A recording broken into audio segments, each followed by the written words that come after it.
Technical గా అన్ని చెప్పారు. ఇప్పుడు ఫిజికల్ గోల్డ్ గురించి ఇప్పుడు కామన్ పీపుల్ ఇప్పుడు ముహూర్తాలు కూడా వస్తున్నాయి. సో అలాంటి వాళ్ళు మరి ఇప్పుడు కొనడం సేఫ్ అంటారా, లేకపోతే ఇంకొంచెం వెయిట్ చేయమంటారా? ఎట్లా? అక్కర్లేదు, కొనుక్కోవచ్చు. ఇక తగ్గుతూనే ఉంది.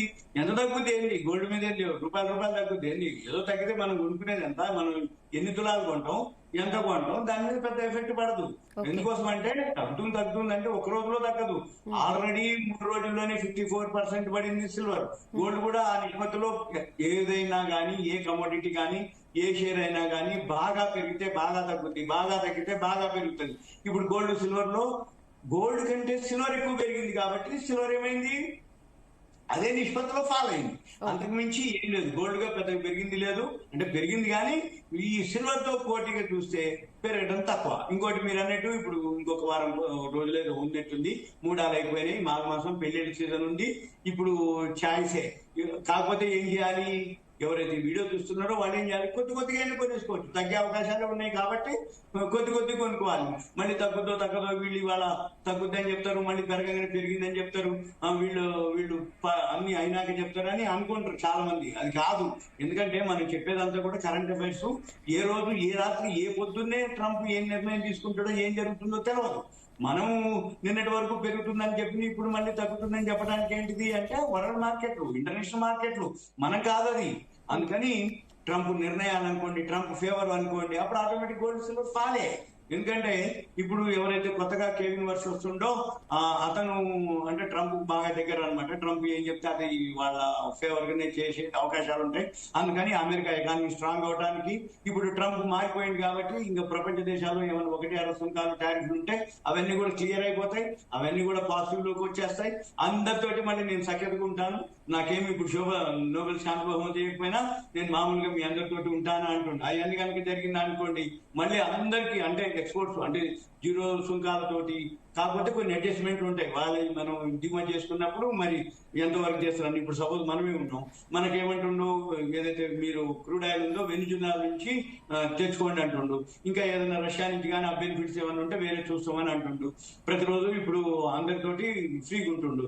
అందుకని మన పని ఏంటిది? ఎంతసేపటికి ఏ రోజుకి ఆ రోజు మనకు అప్డేట్ చేయడం తప్ప పెరుగుతుందా తగ్గుతుందా అనేది ఓకే. ఇప్పుడు ప్రజెంట్ ఈ సిచ్యువేషన్ తోటి కనుక ఇవాళ చైనా తోటి మాట్లాడిండు, రష్యా తోటి ఈ మన అణ్వాయుధాల ఒప్పందాలు అన్ని కనుక జరిగినాయి అనుకోండి, కొంచెం పాజిటివ్ ఉంటే వరల్డ్ మార్కెట్ పాజిటివ్ లోకి వెళ్ళిపోతాయి, షేర్ మార్కెట్ పాజిటివ్ లోకి వెళ్ళిపోతాయి, ఆటోమేటిక్ గోల్డ్ సిల్వర్ ఫాల్ అవుతాయి.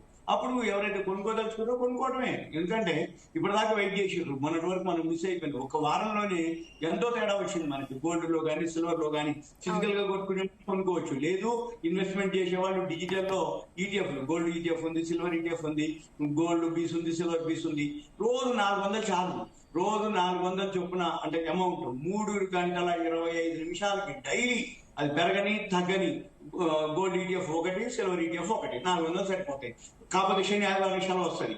శని ఆదివారం సెలవు వచ్చింది, శనివారం ఆదివారం ఆ పైసలు కూడా మండే ఈవినింగ్ మళ్ళీ 3:25కి 1200 అంటే 2 రోజులు 800 చిల్లర అంటే 1200 1300 మండే ఈవినింగ్ 3:25 కొనుక్కోవాలి. అంటే 30 రోజులు కనుక కొనుక్కుంటే 12-13 వేలు అవుతాయి. వాళ్ళ పిల్లల ఎడ్యుకేషన్ అనుకోండి, వాళ్ళ పిల్లల మ్యారేజ్ అనుకోండి, వాళ్ళ పిల్లల ఎడ్యుకేషన్ అయిపోయినాక మ్యారేజ్ అనుకోండి, సపోజ్ కొడుకు అయితే కోడలికి అనుకోండి, అమ్మాయి అయితే పెళ్లికి అనుకోండి. అంటే అమ్మాయికి కనుక ఫైనల్లీ లాంగ్ టర్మ్ లో గోల్డ్ ఎప్పటికీ సేఫ్ ఇన్వెస్ట్మెంట్ అంటారు.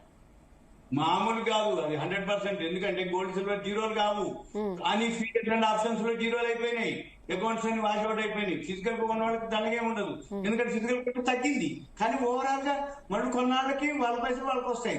అంతే తప్ప ప్యానిక్ అవ్వక్కర్లే, టెంప్ట్ అవ్వక్కర్లే. కానీ ఈ F&Oలో కనుక ఎవరైతే అంటే ఇప్పుడు నిర్మలా సీతారామన్ అంత పెద్ద ఆవిడే మీరు సటాబేరం చేస్తున్నారు, F&O చేయొద్దని మనకు ఒక విధంగా చేయకుండా ఒక ఇంటి ఇవ్వటం అంటే ఇప్పుడు చాలా మందికి నేను చెప్తున్నా, ఈ వీడియో చూసే వాళ్ళందరికీ చాలా మందికి ఎక్స్పీరియన్స్ వచ్చి ఉంటది ఈ పాటికే. ఎందుకోసం అంటే వచ్చిన రోజులన్నీ వచ్చినాయి లాభాలను, ఒక్క 3 రోజుల్లో తుడిచిపెట్టుకుపోయినాయి. అసలు పోయింది, వడ్డీలు పోయినాయి, లాభాలు పోయింది, చివరికి అప్పుల్లోకి వెళ్ళిపోయింది. అంటే వాళ్ళ అకౌంట్ డెబిట్ లోకి వెళ్ళిపోయింది, బకాయిల్లోకి వెళ్ళిపోయింది. అంటే ఎంత బాగా టెంప్ట్ చేయడం జరిగింది, వాళ్ళు ఎంత ప్యానిక్ అయ్యిండ్రు, వాళ్ళు ఏ విధంగా ట్రేడింగ్ చేసిండ్రు, ఏ విధంగా బుక్ అయిపోయిండ్రు అనేది వాళ్ళ ఎక్స్పీరియన్స్ కే మనం వదిలేయాలి. ఎందుకోసం అంటున్నంటే జనవరి 2009 జనవరి 6, 2009 సత్యం కంప్యూటర్ సేమ్ ఇదే ఇష్యూ. కాకపోతే అప్పుడు జరిగిన తర్వాత అప్పుడు కొద్ది మంది ఉన్నారు. ఇప్పుడు మామూలుగా పెరగలేదు మార్కెట్, మామూలుగా లేదు. డిజిటల్ అంటే ఇట్లా బాగా అవేర్నెస్ వచ్చింది. అప్పటికిప్పటికి కొన్ని 100 రెట్లు బిజినెస్ పెరిగింది.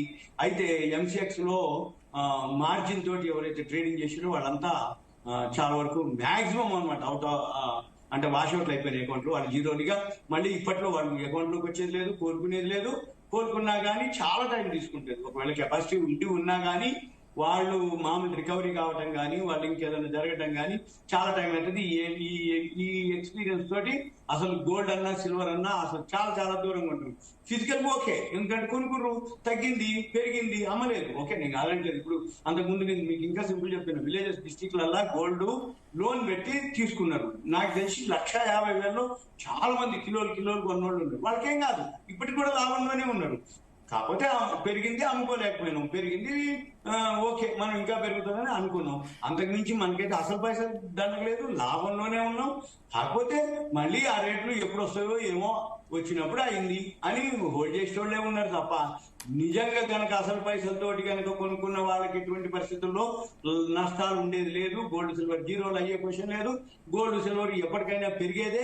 ఒకవేళ పెరగకపోయినా మనకి ఒక ఆస్తి, అది ఎసెట్ అంతే తప్ప గోల్డ్ సిల్వర్ రోజు పొద్దు సమానం చూసుకొని పొద్దు సమానం పెరుగుతుందా అనే క్వశ్చనే లేదు. కాబట్టి షేర్ మార్కెట్ లో ట్రేడింగ్ చేసే వాళ్ళకి మాత్రం మీరు అన్నట్టు వల్టాలిటీ ఉంటుంది. పొద్దున 30,000 మైనస్, అప్పుడే 11,000 రికవరీ అవడం జరిగింది. మళ్ళీ అప్పుడే మైనస్ లోకి, అంటే ఏంటిది, ఇది 15 గంటల మార్కెట్. మన మార్కెట్ ఏది ఎంసెక్స్ లో ఉదయం 9 గంటలకు స్టార్ట్ అయితే అర్ధరాత్రికి 5 నిమిషాలు తక్కువ తోటి ఉంటుంది. అంటే 9, 11, అంటే 15 గంటల మార్కెట్ లో ఎంత సార్లు ఎన్ని వరకాలు హైలు.